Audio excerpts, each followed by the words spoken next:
wanaagsan saaxiibada qiimaha badan soo dhawaada. waxaa soo ilaatay ciyaartii weyneed ee u dhaxaysay kooxaha Crystal Palace iyo naadiga Liverpool.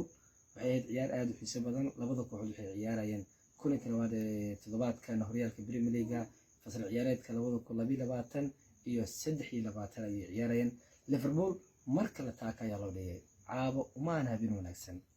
caawa haddii aad taageero tahay Liverpool habeen ku wanaagsan ma ahan. Fulham Bridge kugu soo qabatay marka Crystal Palace ay Bridge kugu soo xitaa goolka barbadhaca Liverpool ayaana 61 daqiiqo dhalisay.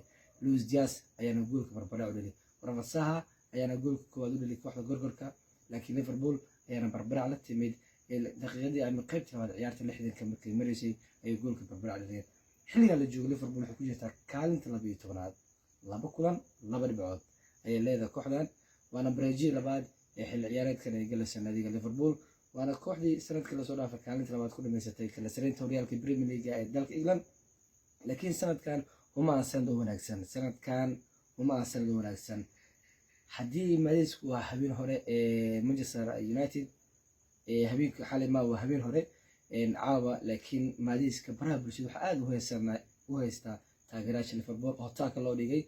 waxa ay aad caawa oo la yaabanayeen Barroso qaatay dhawaan galkooda weerarka ku ciyaar Nunes ayaa Barroso qaatay markuu qalad ku galay mid ka mid ah ciyaartooyda kooxda Crystal Palace. kaarka Rosaha ayaa la siiyay ciyaaryahankan qaybta labaad ee kula ciyaareedka, laakiin saas oo taana barbadhac ay heshay kooxda. waa 2 kulan 2 dhibcood kaalinta 12aad ayay fadhisaa. Manchester fadhiso kaalinta 20aad, Liverpool 12aad ayay fadhisaa. saas oo taana inkastoo banigooda uu ficnaa kooxda Liverpool, laakiin sanadkan cid loo saadaalin karo horyaalka Premier League aan ahaanteed ma jiro. maanta waxaa aaminsanaa muuqaalka hore aan soo duubay in Liverpool ay adkaan karto, laakiin markii barbadhac lagu qabtay ma aaminin. horyaalkan Manchester horta awoodeedu waa la arkay.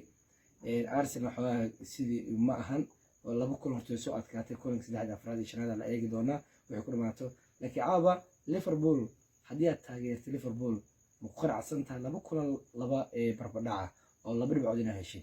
aragtida qaybta hoose noogu reeb. soo halka muuqaalkan waxaad ugu wacdaa saaxiib ku wada naadiga Liverpool, saaxiibkii Bashir Jilcow, saaxiibkii Idris Altesa, saaxiibo badan oo taageer Liverpool.